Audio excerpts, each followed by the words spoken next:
That's information gathered by Gilbert Wilson, but I'm going to touch and go off track and mostly focus on the animal and what you do with it, because if you are picking up roadkill, you need to know how to use the parts you might want. Do know you may have heard many times that we always used every part of the animal. There is a use for everything, but it's not always used. And in any bison kill site, I think 20 to 30% thereabouts, whether it's in Europe or North America, is generally processed, or so not as big of a percentage as you would imagine. If anybody disagrees with me, just speak up. It's just us. So it's a small community. And the 1 million people on television right now. Okay, this image is not from Montana. This is from 1973, James Bay Cree. This is John Lagrady. If it was just Grady, he'd be a relative. But there's a lot of images of the James Bay on the internet. So if you Google Cree butchering, this and many other images, people in these communities in Canada and Alaska, they still do what they do. Some of those communities aren't doing it as much as they used to, but they're beginning to do it again more. This fella is using all the traditional tools used prehistorically for butchering. The first most important thing is the knife in his hand, which you may or may not be able to make out. And then the one traditional thing you must have in Montana and the West and Canada and Alaska for butchering, which is the sacred enamel pan to put the innards and different parts in. If we were in Great Falls in the 70s, you would see much the same thing at every game processing station, every butcher shop. Women from Hill 57 or local Blackfeet women who are working in town going down to the butcher shop to get the intestines, to get the kidneys, to get the stomach, to get whatever it was that was about to go to the dump. And women in many communities on reservations still kind of do this if they can find relatives that can stomach it. But what the fellow's doing here is he's cutting a select part of the meat from the head using the knife. And this is the nasal passage on a caribou. And I was just on the internet with a friend of mine who's Aleutian, and they consider that a very important part off moose. And we're going to see how that applies in Montana today. He's got spread out on the ground a piece of canvas. In the old days, you just spread out a piece of hide, or you used the hide of the animal you skinned. The other tool he's got is a bow saw, an iron axe, and those are all wonderful. The bow saw does things that prehistorically you certainly couldn't do as well. Most all butchering could be done with nothing more than a sliver of a broken rock. The number one knife for butchering is a slot knife, and you don't need a knife when butchering animals. If you see a pebble that can flake or chip and create a cutting edge, often that's what people would do. They would hit the rock, pop a flake off of it, take nothing more than a chokecherry stick, a willow stick, whatever stick they can get their hand on, and make what's called a hoko knife today. But I find it in the north, in Alaska, Mexico, all over North America. You split the stick, take the stone flake, jam it into the stick, tie sinew on either side. And the Spanish observed two Pawnees, I believe, taking a buffalo apart in the 1500s in less than an hour. And they simply kept the blade sharp by pressing the edge with their teeth.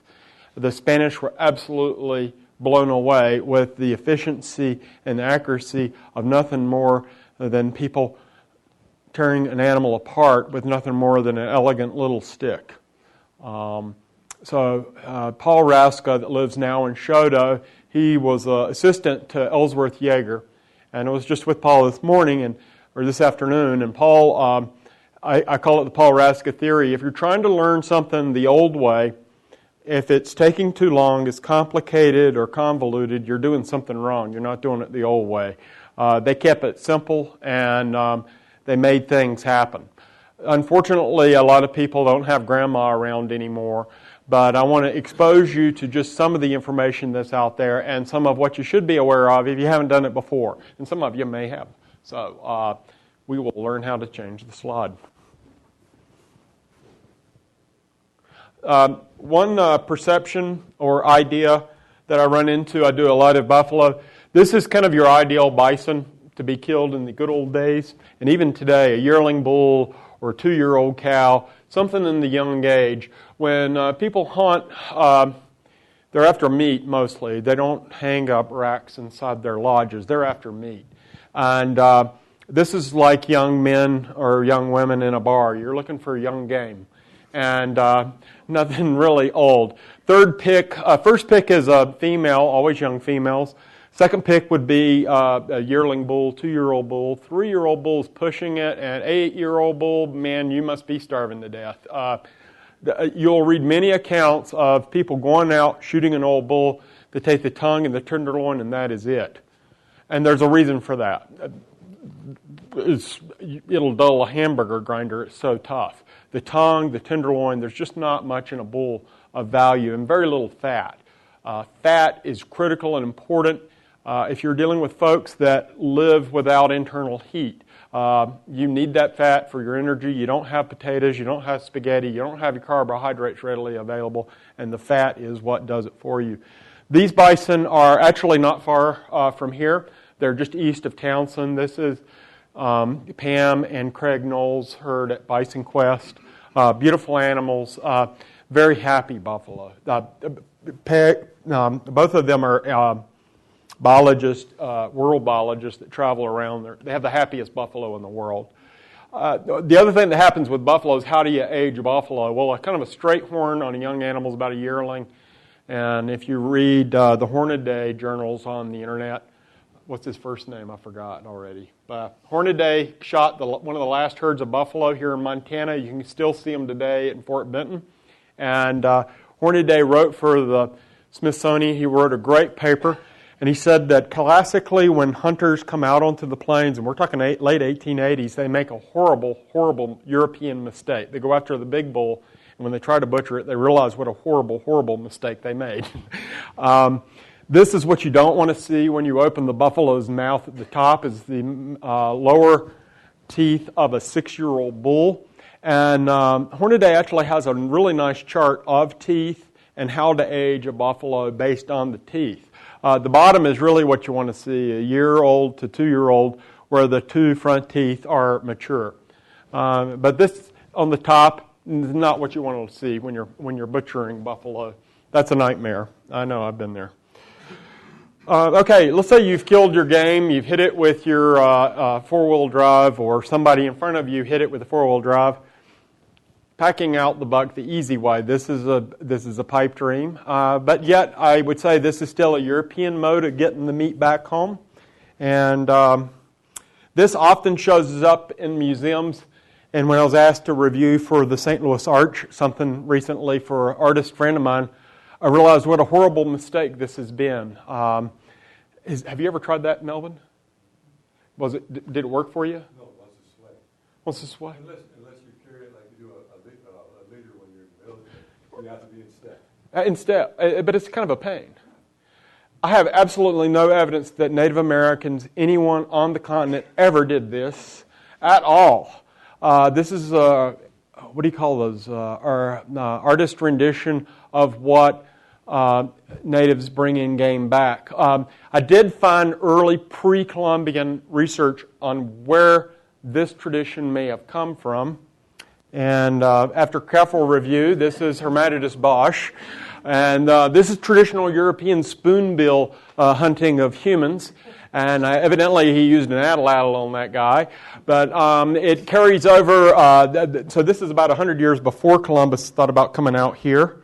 And the examples of hauling deer seem to be mostly European when you find the photographs of it. I can't say natives never, ever did this. But boy, the more I look, the more I have to question the old hauling the deer back on the stick routine. You know, each to his own, but the earliest example is questionable. It would be in Virginia. This has been around since, I believe, 1611. They're about 304 years or more. And they're still doing it today, where you bring the deer back. I got to get the name right, even though I live near them. Monkeys would bring to the governor of Virginia every Thanksgiving a deer. But if this is some sort of tax, it seems to be in a European format. What I've generally found over and over again, whether it's Inuit, Native American, is that wherever the animal falls, that's where it's going to get skinned out and butchered on the spot. It certainly makes it easier to skin. And these are Tupacani skinning out a buffalo during the reservation era. And usually somebody's in front of the animal, somebody's behind the animal. And just moving around, this is over at Fort Belknap, 4th of July. It's probably 85 degrees. Summer Matheson photograph. These are Assiniboine clowns. And they're always doing jokes. So you can't take this photograph too seriously.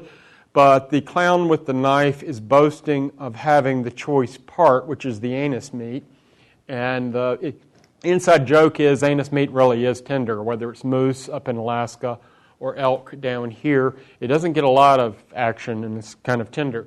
But you will notice they did not even gut this cow. The guts are still intact. It's been skinned. And they're going from the anus in. And this may be in replication of what birds do. But this is a tip that there is no one way Native people take apart an animal, but there's generally routines. And this one, they've taken the back hind leg off first. And it's 4th of July, it's hot, so that stomach's swelling up. But the meat's still good. I've done this at 105, and I didn't have any problems. Normally, when buffalo are being butchered, you may see this quite a bit, where the animal is laid flat on its belly, and it's cut down the back. That's certainly very easy for field dressing. The reason hide-wise, robe-wise, you need to cut down the middle of the animal, that would be for 2-year-olds and older, or actually 3-year-olds and older. The width of a robe has to match the height of the person. And so the middle part of the robe is going to be cut out anyway, and cutting from the back down is just the easier way to get to the meat. But the man in back works on the back part, and the man on the front works on the front part. And as they cut through the animal, they lay the slabs of meat onto each side of the hide to keep it clean. And there's a number of people here that have done this before.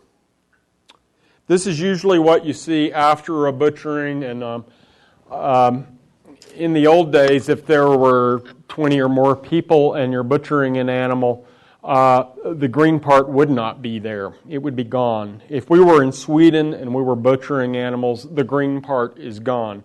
This is where the vegetarian world comes in. We call this Sioux Sausage, or in Lakota you call it taniga. And has anybody here eaten rumen? Okay, well, guess not. It's usually cooked, but to get that well-balanced diet that you're craving in the northern hemisphere, that's where it comes from. You cook the stomach contents of whatever animal it is you kill. And I've eaten it on many occasions. It's an acquired taste, but you really should cook it. If you've had Limburger cheese, this would be the next step up. And then after you've had taniga, you can move on to other vegetables like durian fruit from Indonesia. This is how you usually butcher animals, not only here in North America, but all over the world. The tradition of skinning an animal out on the location and cutting to the inside of the legs and the arms and whatnot is, as best I can recall, or I've been able to find out, dates to about 1890s when industrialized butchering came in. If you go to Sweden prehistorically, or even if you go to the Netherlands as late as 1938, this is consistently how people skin animals. If you go on YouTube and look up Inuit caribou skinning, you will find a man. There's one video of a woman with a cigarette and a knife, and she shot the caribou. It's dead of night, blizzard. She's got her ski-doo running. She skins the caribou out. Takes about 5 minutes, and she doesn't drop her cigarette. You start at the heel. In the back, it's the back of the back leg and the front of the front leg.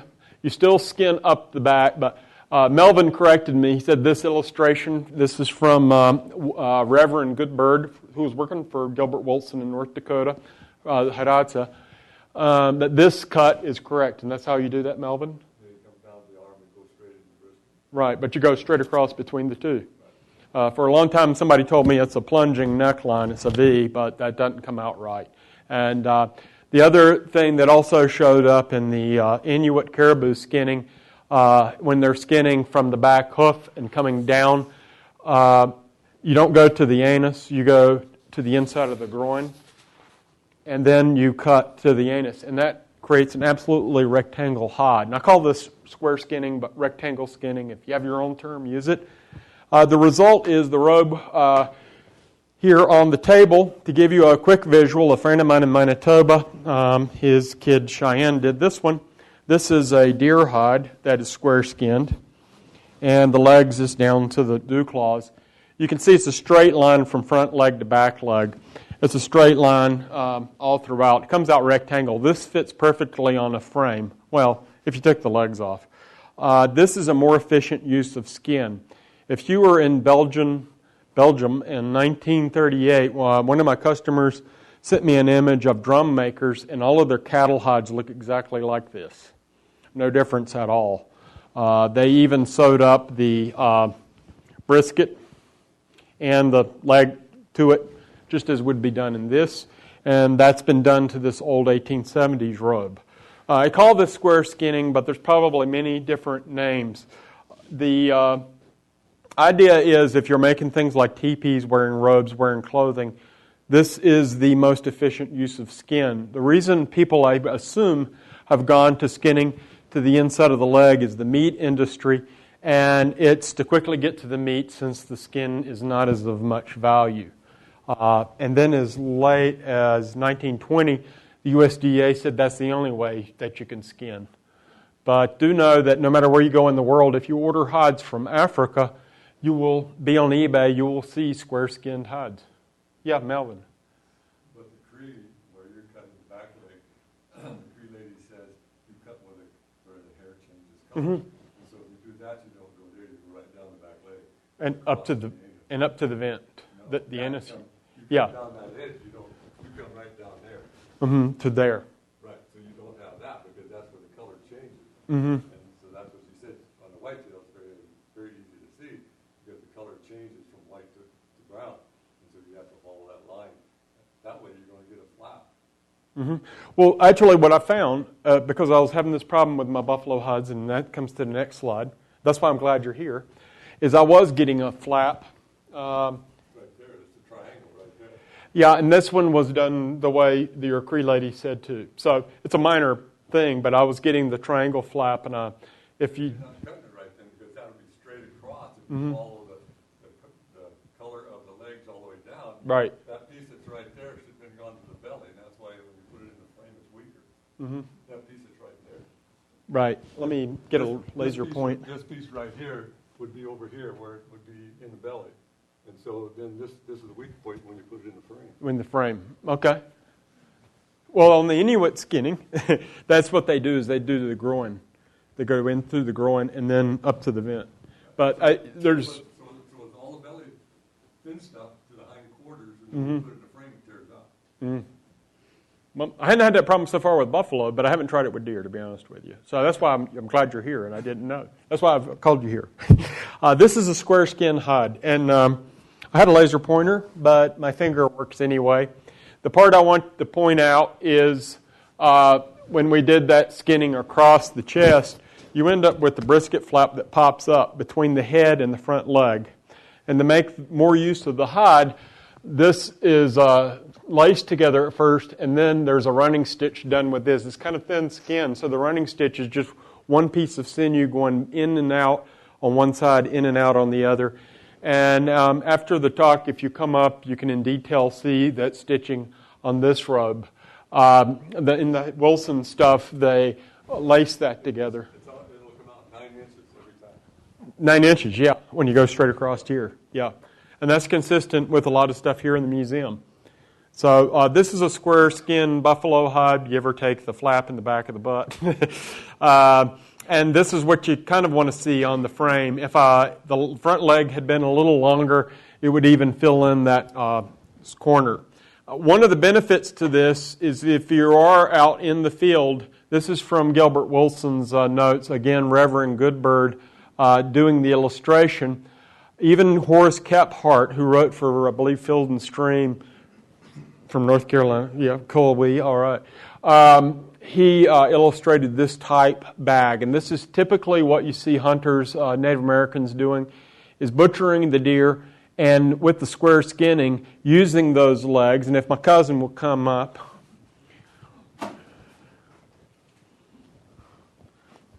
You'll be the model because it looks like you maybe are a model. And we've got the square skin. I'm going to lay that out. Imagine that's a fresh hide with hair attached.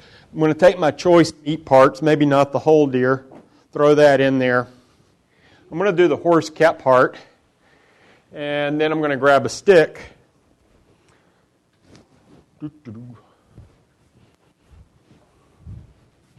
Take the stick, it's going to be used as a button.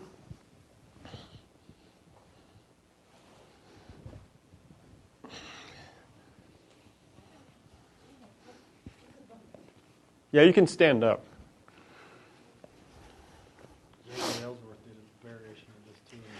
Yeah, this is the horse, the Ellsworth, yeah. And he poked 3 holes in his. To tie them all together. Well, the stick buttons it here, and now if he needs to get home, you can either take it like so as a tump line or across your shoulders, and now you're set to go back home to your hungry children and kids with the deer. But when you cut the deer up, it's important when you don't have refrigeration to cool the meat down as quick as possible, and this is certainly helping out with that. This is, for whatever I've been able to find out, usually how deer comes home, not on a stick. But Melvin, is that? Well, I would agree with that. I have done it with a stick, yes. Yeah, this is better. And it's not saying you're going to bring all of the deer home, but you're certainly going to bring tenderloin or the key parts that everybody loves to eat, like rumen and whatnot. No, maybe not the rumen. You load it out to bring it all home. Yep, okay. I haven't done it that much. I don't hunt. I just pick up off the side of the road and throw the deer in the car. But this is something that does show up over and over again when you look for it in research materials. The one that Hidatsa used here, the buttons on the side of the deer tail is off to the side. Simply the way a lot of people do it, the deer tail hangs in the middle. There's 4 legs. You can move it around any way you like. Yeah, Melvin? Yeah. If it's cold weather, you take the hide, take the deer, and it's easier to just drag it. Now, welcome to my office. I call this internal archaeology. This is inside of a 6-year-old bull. There's no fat. This is the heart. Most healthy animals are going to have a lot of fat around the heart. There's going to be a lot of fat in the animal. This 6-year-old bull had almost no fat in him whatsoever. Not a good animal to be going after. The meat was absolutely not tender. It might look appetizing, but it's like eating rubber bands. This is a very stressed out bull, but this is one of the key parts of an animal you want to pull out. This is the pericardium, the heart sac. And one of the problems I've had over the years with getting modern butchers to remove that pericardium is the tip of the heart sac, and that's what this is, gets nicked. Because the 2 connectors to the heart, which is underneath that, is attached to the sternum. Typically, butchers will cut that sternum, and it ends up nicking the heart, and you end up with a very holey heart sac. The heart sac is the most durable tissue inside of any animal. Your heart is always moving, and this is durable. And here in Montana and all throughout, when it comes to something to put grease in, something to... I've not tried cooking. Have you tried cooking in one, Melvin? No, but mine will hold a quart and a half of dried parched corn. A quart and a half, yeah. If I've done my job properly as an anthropologist and persuading people, Montana will get back to the good old days when you go to the Safeway and they say paper, plastic, or pericardium. This is one of the number one lunch bags of this area. When Susie was at the shop a little while ago, she both picked it up and she said, well, this is what'd you say, Susan? Well, I said, is that a bladder? She said it was a bladder. Well, no. So what's the other thing? So it looks like mine looks like a heart. Mm-hmm. The way I've done it, it looks like a heart. And it will hold a quart and a half of March corn. What did that come out of? They come out of a 2-year-old bull that was shot. This was a 6-year-old bull, and that'll just about hold a gallon. We'll back up, but this 2-year-old bull was butchered by Dr. Laird, and it's in his book. Oh, okay. That's the one that we did with stone tools in an hour. Ah, very good. So, Melvin doesn't go to the store very often. But this, whenever I do programs and talk about the internal organ that people put water in, somebody's done a very good job of pushing the information of drinking out of a bladder, which is completely disgusting. But not to say people didn't do that, they did. But, the first few times you drink out of a bladder, it just tastes like pee. So the number one use in Europe and around the world really for bladders is for grease. And this is where what's in your medicine cabinet comes in. When George Catlin was here, and any artist, including Hermanus Bosch, had their pigments, they did not have the little toothpaste tube. They had pig bladders, or they had a bladder of some kind of animal with grease in it, and the pigment mixed up. When Catlin is out here on the plains, he has a number of small pig bladders, and that's what he's squirting his pigment out of. The Hudson Bay Company, when they were here in the 1790s, they boasted of some of their best profit came from bladders of bison. And if you've run out of bladders, since there's only one in an animal, you take the large intestine and you tie that off about a foot long, and that's your grease container. But grease is one of the big commodities of the fur trade that doesn't get talked about. But this is a bison bladder with rendered grease in it. So I want to pass that around so you'll have a... Oh my God, this makes me hungry smelling it. You're going to pass? Melvin, you're so finicky. Here is something I picked up off the ground this morning. Anybody have any problem with litter in your yard? This was in my yard this morning. It's a broken off cow horn. So I thought, oh heck, I'll just chop that up.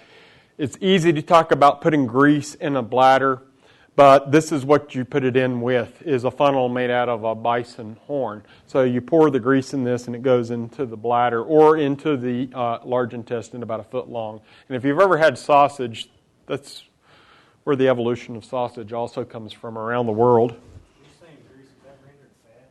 It can be rendered fat or it can be the favored grease, bone grease. I say bone grease, people go, do you mean marrow? Oh yeah, marrow.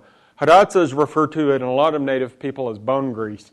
And if you are ever using bones, although Melvin's got an option for cooking the grease out of bones so the bone stays hard, most bone, as soon as the animal's butchered, before the bone heats up, they push the grease out so that the grease doesn't percolate into the bone. But Melvin's got an old recipe where literally you boil the water out of the pot and that hardens the bone.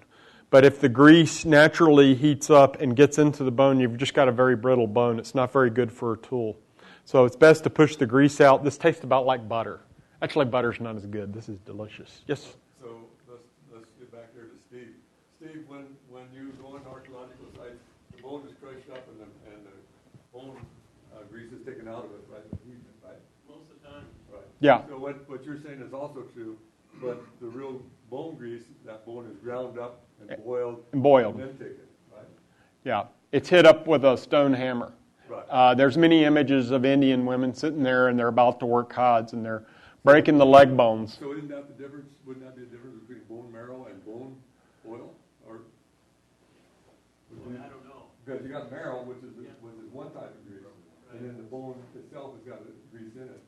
They might have just crushed the bone, taken the marrow out, and then boiled it.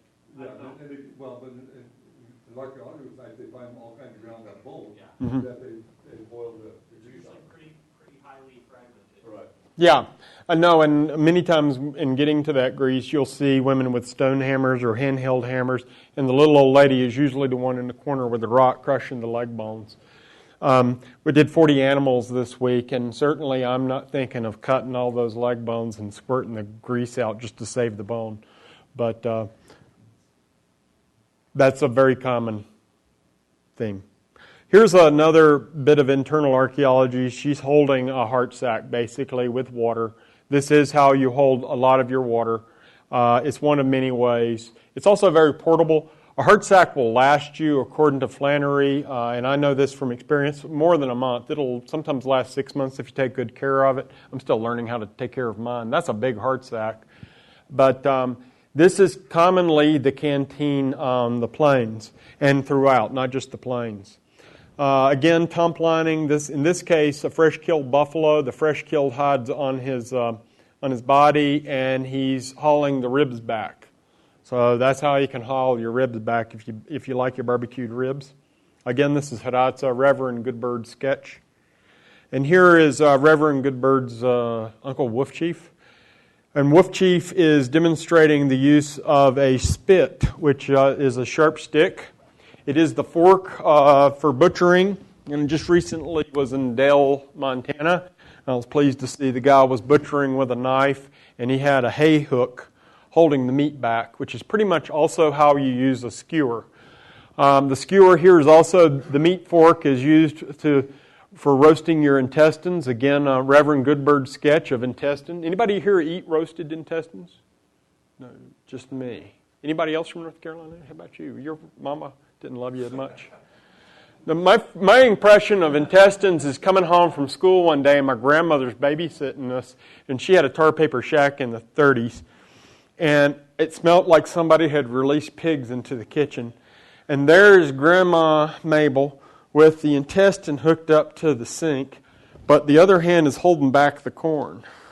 She goes, "Guess what we're having for dinner?" I said, But the smell had not gotten out of the house even when my parents came back from the Bahamas. This is also how you do the tump line for hauling about 6 gallons of water using a stomach. Wolf Chief is demonstrating that. The skewer is put through the stomach, through the edge of it, going back and forth, really easy to do. This hangs, it has to hang at the door of the lodge, tied up to the poles or on fork sticks. If it touches the ground, it'll rot within a day or so. Stomach like this lasts usually about 3 weeks to a month, and then you have to get another one. Attacking the heart sack, that's how I done the heart sack, the whole parts grain. We went from both sides, brought it together, and put a wooden plug in it. Mm-hmm. Yep. But use that same screw. And there's the stomach that literally Wolf Chief has. I will say this is great for museum exhibits to have it dried, but you can't do this as a movie prop. They go from one scene to the next and the thing falls apart. They're very fragile. This is at American Museum of Natural History in New York. And that is the meat fork in the top, the skewer. It's just a sharpened stick, that's all. And here's, in this case, the hairs of the stomach are on the outside. Some people like the stomach hairs on the inside. Some like it on the outside. And here it is on the fork sticks hanging up. So when you come home, nothing like getting a nice, fresh handful of green water. Reverend Goodbird did this with steer, and he said actually the water didn't taste bad. It just looked disgusting and smelled horrible. You don't necessarily cut the whole stomach. You either cut a half or a quarter of the stomach or just one of the lobes to create whatever size water bag. These typically would hold 12 gallons of water. You would haul 6 gallons up from the creek. This is what little girls would do. And then they would fill the rest of the 6 gallons up with hard sacks. And that's how you kept your day's supply of water in the house or in the lodge before enamel pans came out. And again, here's Melvin's example. This is a Cree stomach, not exactly hard sack, but also tied together the same way. And it's got a clove hitch underneath the skewer. And you can hold a number of things in that. The other one is a Lakota bag done exactly the same way. Any size stomach you need or heart sack. And again, it's just the skewer going back and forth and a clove hitch right underneath it. This is what stomach looks like if you put them on your car fresh. There's several ways to preserve internal organs. One is to stuff it with grass, as you see these are. This is actually only one cow's stomach. One cow, if you can imagine a bison cow or cattle, is nothing more than 4 legs and a wet walking bale of hay. That's pretty much where a lot of the weight's at. You have to break that stomach up in its compartments. This will make 2 or 3 kettles. But you have to put it on top of your car, or they won't let you through the drive-thru when you go to fast food restaurants. Actually, this is the other use of stomach, and that is what Melvin's done a lot of. Fork sticks, fire with rocks. This is stone soup. You pour the water into the stomach. This is the entire stomach of the bison, and they've, in this case, cut it in half. Amos Badhart Bull, Lakota sketch, around 1900. And there's water in this. They put the rocks in there, and having done this before, a friend of mine, Roy Martin, says it's like watching the effects of aging on a naked elderly woman or an elderly man. This sack will just about double in size and just sag down. It's a very disgusting thing to see, but quite entertaining. But as it heats up and you put the rocks in there, it just sags. You want 4 sticks to hold that stomach together. There's nothing like having boiling, scalding water going all over the place and burning you. But it's a very fast way to cook. You also need a little willow trivet in the bottom so the hot rocks don't go through. A man of experience right there. A trivet. Something that's missing in the toolkit. We need a trivet. Well, you gotta make it. Yeah. No, otherwise the hot rocks will cook it and go right through it. Right. Yeah, they will. You're right. You got to have something there to keep it from. What I've done in the past is throw meat in the bottom ahead of time. You got to have something. Something, not just hot water. Also note that their forks are, again, the skewers. Don't leave home without them. Sharpened sticks. There we go again with roasting intestine. I was talking to my friend in Alusha. They still eat intestines that are sealed. They consider it a high delicacy. And what they do is they clean. She says they do wash out the intestine. And they braid them into braids, real long braids. And they boil them. And then they roast them. And that's high delicacy. And here we go with another Aleut. If you're not going to stuff your internal organs when you're using them, here's your other option. This is beluga whale is inflating. And inflating is done here on the plains with calf skins, which you'll see in the exhibit hall. Those calf skins, usually you tie the legs off, the birth navel, the anus. You cut the head off, you hang the animal, skin it. You case the hide, and you inflate it. Now, I carry a portable air compressor. Those die-hard ones work really good, and you get a pinata party right there beside the highway. But this takes quite a bit of effort. If you don't believe me, let's look at Troy Westry inflating a urinary bladder off of a 3-year-old bison. Notice that Troy is using his coffee straw from that morning because he doesn't like the taste of pee. This is in his hay shed west of Missoula. He runs Bitterroot Bison. This is the first time he's ever done this. Let's see if he vomits. Well, he's doing a good job. He's a former weightlifter, so he's really got to push his diaphragm. This is the most difficult balloon you'll ever inflate. But as you can see, that gets to be a pretty big size. One thing I've learned the hard way, even the largest bull buffalo, those bladders are very fragile, so I don't pull anything off of it until it's dried. The bladder is just not nearly as tough as the heart sac. If your kid says, pull over, my bladder's about to explode, listen to them. And when you're inflating these, one word of warning, much like Melvin's trivet in the bottom of the stomach, don't let go and let the air go the other way. That's not good. It's not good. Not good. And Troy's very relieved to have that experiment over. And even after he's deflated it, you can see it's a different size. It's not its former size of, you wonder what that is. The bladder is located inside of the pelvic girdle. There's a webbing in that round part of the pelvis. You cut around that to get to that bladder. But if you want a Christmas gift for bad kids, instead of toothpaste, just put their toothpaste in a bladder and give that to them as a treat. Stuffing with grass or inflating are the two ways to preserve the internal organs of animals, and that's all over the world. These are two bison pericardium, and I've done as many as 10 at one time, and it looks like a really bad pinata party in the backyard. They go pretty much transparent when they dry like that. They can get pretty brittle and crack. A little bit of grease helps lubricate them a little bit. And this is one of the water baskets that you can make with the hard sack. It's just 2 willow sticks, some Indian hemp twine. It's a traditional Hidatsa, their mode of making a water bucket. It works really good. Now, back to what we started with, which is you maybe not thought of eating this part before, and I call it snot meat. This is that cartilage inside the nose. In this case, another Reverend Goodbird illustration, and he's pointing out the cartilage. And my Aleutian friend eats that, and what they do, she's cheated. She now puts it in a pressure cooker because it takes about 6 hours to prepare this. And it's very tricky. You have to be very well trained to cook the cartilage. You have to roast it, and then you have to cook it boiling for about exactly 5 hours to 6 hours. If you undercook it, it's too tough. If you overcook it, it's just a mess. It's about like cooking squid. It's a very fine line.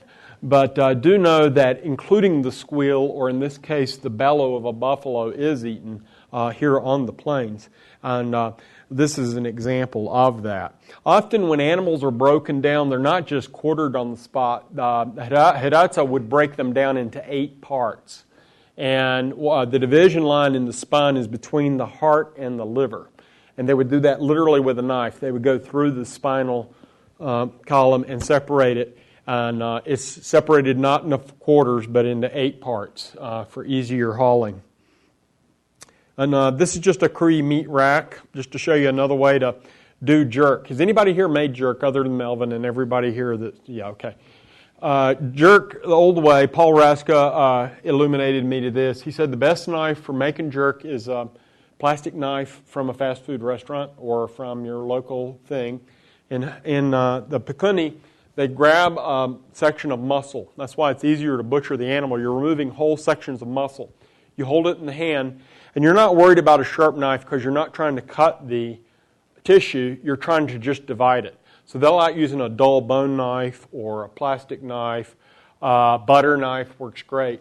And when you're doing jerk, you want to do it in your hand, over the hand like this. You don't want to touch your hand, don't want to get too thin, or don't want to go all the way through it. But it's like the French cooks when they're doing roulade. You're going to unroll the sheet of meat. These can be quite large. Some sheets can be as large as this tabletop and hang. One of the problems with drying meat sheets that large is you need to hold them apart, and that's where you go into the willow thicket and grab willows and hold the meat apart with willow sticks. And then it's draped over whatever pole or luggage rack on your car or fence that you have. I find barbed wire fence is great meat rack. Just stretch that deer out along the interstate highway. But And you get your iron on that one. and you get your iron and galvanized metals. In this case, the Cree woman has a fire underneath. We don't always have good drying weather here in Montana. Yesterday's kind of an example of that. And you put smudge fires underneath the rack. In some cases, I've seen people butchering and just bending willows over in a willow thicket and throwing the meat over that and putting a fire underneath it. Smoke does a good job of preserving, but you don't want to just bite into that type jerk. That's real jerk, and it will break your teeth out. That's why you have the stone hammer to break that up. You either boil it, roast it, or then you smash it with a hammer and break it apart. This is just one of a really nice paper just ran into of the usual divisions of how a buffalo is broken up. And it's not always done this way, but this is one example that shows up a lot in archaeological finds. I won't go into that too much. And what's my point? My point is, no matter where you are, there you are. If you know the traditional way of doing it and you want to do something different, if you look long enough on the internet, on YouTube, in places you ordinarily wouldn't think, if you enter lap, caribou, or in that case reindeer butchering, you're going to run into lap reindeer butchering. If you enter San Bushman butchering, you will get some great videos of butchering going on that often only show up in some archaeological reports, but the person doing it is doing it. And sometimes it's mixed up with European forms of butchering. But I've got to say, YouTube has a wonderful repository of Inuit butchering, of dog rib butchering. Just look at the specific group, put the name in, and what it is that you want to see. Intestine cooking, it's all on there, but not a lot of that gets attention. A lot of attention goes to kind of more contemporary interpretations of what that might be. But there's a lot of people out there in small communities in Canada, Alaska, and around the world that are doing it the old way. And the point is, although there's a lot of points, this is a Hoopa era. Does anybody know what this is used for? No. Hummingbirds. Yeah, it is it's a hummingbird era. So there can be many points, but I do not know how to butcher a hummingbird. No. I don't want to know. And this is to give you attention of Thanksgiving's coming up. It's time to give thanks. Anybody been here before?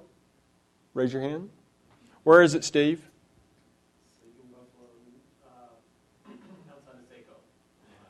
On the High Line on Highway 2. And it's in a corral so that it doesn't get out. But if you go there and you see a lot of cigarette butts, that's not trash. Those are offerings. I went there one fall, and there was an entire bloody game sack laid between the two rocks. And this is someone who's killed and done success of killing, and they're thanking the rock for that. It's not trash. They are giving thanks back for the offering they offered. They got meat back, and now they're giving evidence of their kill to the rock. So many times you might think it's being sacrilegious, but here's something that's still living. People are still giving offerings. If you haven't been there, it's worth the drive, I find. And it's one of those Montana sites. It's been moved by the highway department, but it's still something. I don't think it's in its original location, is it? No, it's close. Hopefully it'll get moved back here before too long, but it's right on Highway 2 now. Yeah, but yes, ma'am. I don't understand. What is it? It is a pecked buffalo rock, and at least the Assiniboine, the Lakota, revered it highly, and many offerings have been given to it. As far as I know, prehistoric, but it's a pecked rock that looks like a buffalo, and the pecks in it represent the backbone, the ribs. I think we're looking at the rear view, and you even have the representation of horns carved in the other side. But if you go on the internet, you can see many images of that. And then the rock beside it has many other images, including bear claws pecked into it. And the two weren't beside each other originally, were they? I think they were from the same area, but not necessarily together.